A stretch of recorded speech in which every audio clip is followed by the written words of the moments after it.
Good morning, everybody. Welcome back to another podcast of Beyond Click and Cliff. This is a podcast where I tell you life stories, my experiences, what's going on with me, childhood stories, what's on my mind, and it takes you beyond my hobby of Lego and it gives you beyond the world of Click and Cliff. This is something for you to listen to while you do whatever you're doing, clean house, working, or doing whatever, or just want to chill and listen. And maybe I'll give you something to chuckle on, or laugh, cry, or say this guy's an idiot. One way or the other. I did shave. I shaved my beard off, so part of my glowiness. I always have some hair on my face, even though it's a goatee. I always liked facial hair. I do not like being clean shaved. Wasn't my personality. Now, oh, that's what we'll talk about, I guess. No, I have a routine. I don't know. Some guys have routines. Some guys don't. I usually grow a beard out from September to March. Then I shave it off, and have a goatee from March to September. So March 1st came around, so it was time. So I trimmed and shaved my beard off. When I was a kid, I always was, dude. I don't know what it is, but when I was a kid, my dad always had a beard or a mustache. He usually had a mustache. And then wintertime, he'd grow a beard out. And that's what influenced me to do it. Some people like clean shaved, and that's all good. Me, I don't like it. I just never did like it. I don't know. And when I first started, when I was a little click and cliff, when I first started getting the facial hairs, um, I never did shave it. I had peach fuzz, and I'd shave and keep a peach fuzz goatee going. Finally, I started getting facial hair, and I usually had a mustache or a goatee in my teenage years. I never had, until I got out of high school. Uh, Took a job at a grocery store. It was, well, not high school. I was my senior year, so I was 18. I was still in school, and the boss said you can't have a beard. And I looked at him and I said, "Well, how about a goatee?" He said, "Well, we usually don't let nobody have anything other than a mustache, but we'll let you get by with a goatee." I said, "Good," because I wasn't going to shave it anyway. I guess I would get fired, or you had to write me up. That was my mindset, and I was always like that. Like, man, don't tell me what to do. I got my freedoms. I know there's rules. I wasn't working. I mean, I guess I was working with food, but it was covered. I wasn't standing over a grill or anything. So, and back then you still wear, one of those covers that covers your facial hair. But uh, the professionality, I guess, what it was. I was always a rebel. I always knew I'm not gonna. Psh, they're gonna like me for who I am and what I am, not because I'm how professional I am. Well, it worked. They allowed me to keep my goatee, so I was happy. I kept my goatee shaved up. Um, and Anyway, then I moved on to the fire department. I still had my goatee. Um, Walked in. I started out as a volunteer, and they come in and they give me a packet of rules, like a packet of rules and regulations and policies. Me being new to the business, I didn't know what was what. And in there, that no beard or no anything but only thing you could have is a goatee. I mean, a mustache. I'm like, here we go again. I guess I don't want to be a firefighter because, dude, I really like my beard and goatee. I don't know why. I look weird without it. I guess I could get used to it or whatever, but always. And I simply asked the fire chief, I said, why can you not have a beard or a goatee? You know, this is back when I first started. I was greener than green. Didn't know anything about the business or anything. And he looked at me and goes, well, do you like to live? Is what he said. I go, well, yeah. He explained to me, he goes, well, you will learn when you put on a SCBA. And any of y'all don't know what that is self-contained breathing apparatus. It's the air packs you see firefighters wear with the masks and stuff that maybe you're in school, the firefighters put it on for you so you know that it's not a monster. Don't run from it or hide from it. But it's that thing to basically to let you breathe while you're inside of a burning house but full of smoke. Because I don't care what the movies or shows tell you. When you're in a house full of smoke, you can't see your hand this far from your face. I mean, in movies, it's like you can see everything. That's not how it is in reality.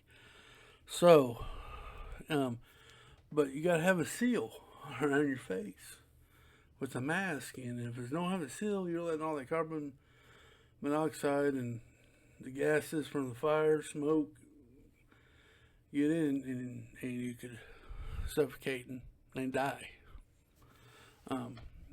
So he explained it to me. I said, well, that's a good point. So what am I going to do?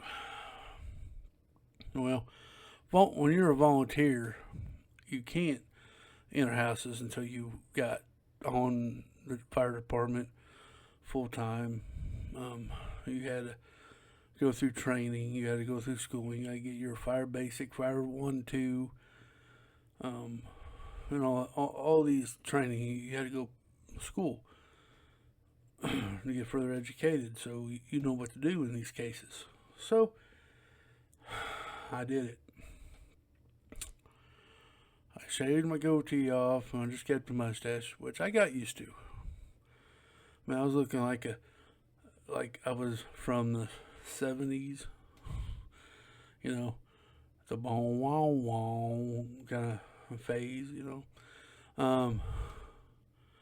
I wrote, so yeah, anyway, and years in business, in that business, I understood why now, and they didn't just do it to be mean or say they can't have that stuff because of because they didn't like it.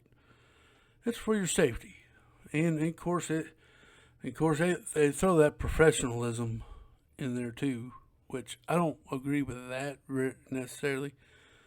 I think you can still be professional and have a goatee or a beard.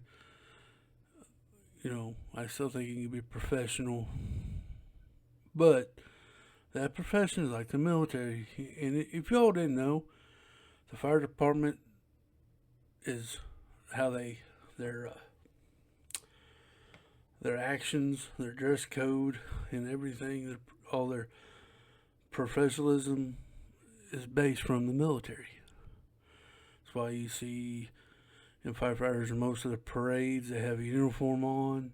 They got a blue button-up shirt, black slacks, and shiny black shoes from the military. Honor guard from the military. Not necessarily everything, but it's generally basic of a military. That's why you see the firefighters in their dress blues. It's fire department, but they get the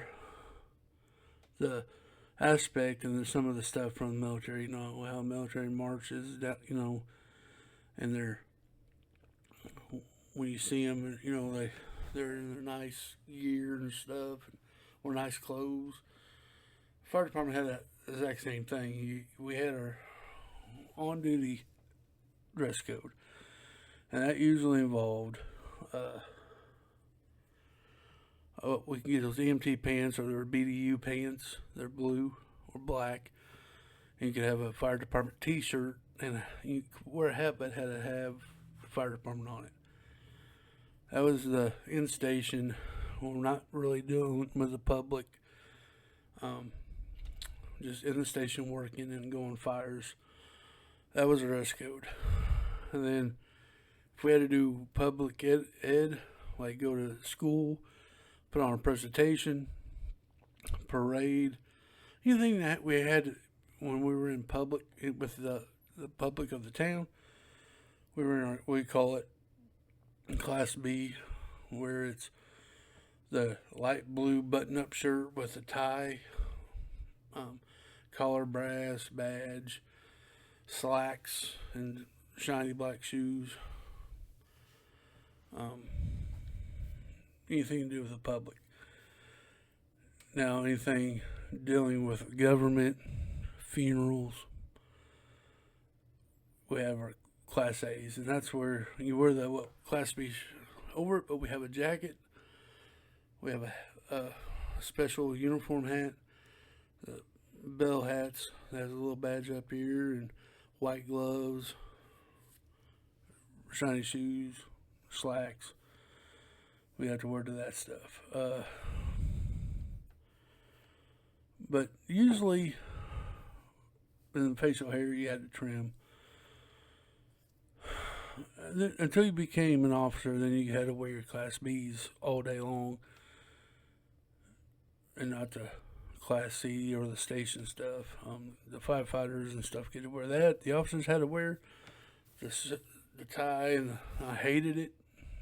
When I became an officer, I hated it. Further on down the road, we were able to start growing goatees. And I went back to the chief. I said, "Oh, wait a minute. Now we don't want to get nobody hurt." He said, "I agree, but they got a new mask out that actually covers more down here, so all this will be in the mask." So they allow the guys to have goatee, whatever. Firefighters. Okay, and here's another little backstory. Firefighters was known by their beards back in the beginning of firefighting. Back when the fire departments first came around, they didn't have SCBAs. What they did, they grew their beards all the way down their belly button, take their beard, dip it in water, roll it up, and put it in their mouth, and use their beard as a filter as they went inside to fight the fire or rescue somebody. The beard was the first fireman's SCBA. It's weird. I go, whatever, but then you look it up, it was true. So professionalism was key. When you became a chief officer,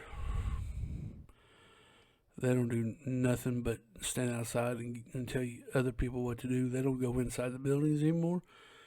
So they were able to grow their beards out.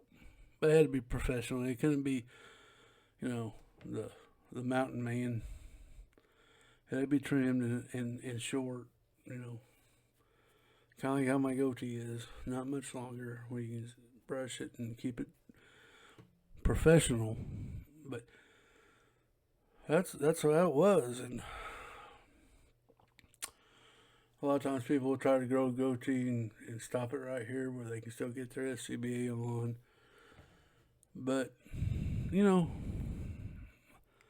but a lot of people, us guys, at that time, I just kept my mustache until I became an officer, and I grew my goatee back out because even though I was an officer, I still did work out there on the fire scene. I made it to lieutenant, and basically I was just a supervisor over a crew. So I would usually have two people in front of me, and I'd be there keeping an eye for their safety and reporting back to my captain, where he continued to relay to the assistant chief and the chief. There was a couple times I was incident commander, and that's a whole different subject. But the professionalism part of it changed. I understand now why there is professionalism and when there's not. But when I was young and rebellish and always went against everybody, didn't want to go with the crowd or whatever, you're taking my right away. It's my right to be who I am. I am me. Nobody can tell me not to be me. But when you're representing something more than just you, you're representing your town, your fire department, or your company, and there's others involved than you. You start thinking, well, maybe it's not just about me anymore. It's about the cause or the company or whatever. It's not all about me no more. Do I really need to be the guy that sticks out and make the whole thing horrible when the thing shouldn't be that way? So yeah, I figure, okay, I'll shave. I'll get used to it. So therefore, I bet y'all didn't think I could talk about facial hair for 16 minutes. The point of the story is me as a guy has routines, and I just want to tell you about it. My experience with my facial hair thing. This is probably the worst podcast I ever made, but anyway, it's still an experience and something that I figured it'd be kind of neat to explain what in the fire service and stuff. You talk to the old military people who's been in the Army who had to keep clean shaved. I knew one guy who got out of the Army and never shaved again. I asked him, why don't you shave? He said, I was made to shave for how many years he was in the Army. When I got out of the Army, I told myself, I'm not going to shave again. So he didn't. So, I don't know how many of you veterans out there think the same way, but I get it. You're made to do something. You get out of it. You want to live a little. So, but anyway, this me shaving 6 months out of the year turned into an 18-minute podcast. Do you guys have anything y'all have a routine on? Other guy, all gentlemen out there, do y'all have a routine, or you just do whatever? Even you ladies out there, I'm sure y'all have routines. I mean, fixing your hair, makeup, or whatever. I'm sure you all, do different stuff for different times of the year. I know I have a friend of mine who she dyes her hair with the seasons of the year. Winter, she'll do it light, blondish, whatever. Spring, she'll darken a little bit, and I don't know. It could be reversed. It could be a different way. I don't know, but she does have a routine of that too. So, well, guys, yeah. Let me know in the comments down below. But I think I'm going to leave this shaving business to you guys. Hope you enjoyed this podcast. If you do, please hit that like button down below. If you like what you hear, please subscribe. Always be good to one another. Do unto others what you want done to yourself. Be somebody's light in somebody's darkest cloud. You could always say hi to somebody and brighten their day. They could have been having a bad day, and when you message, hey, I'm thinking about you. I just want to say hi. That, my buddy, my friend, could cheer somebody up. So, guys, we'll leave this. Until next time, bye bye.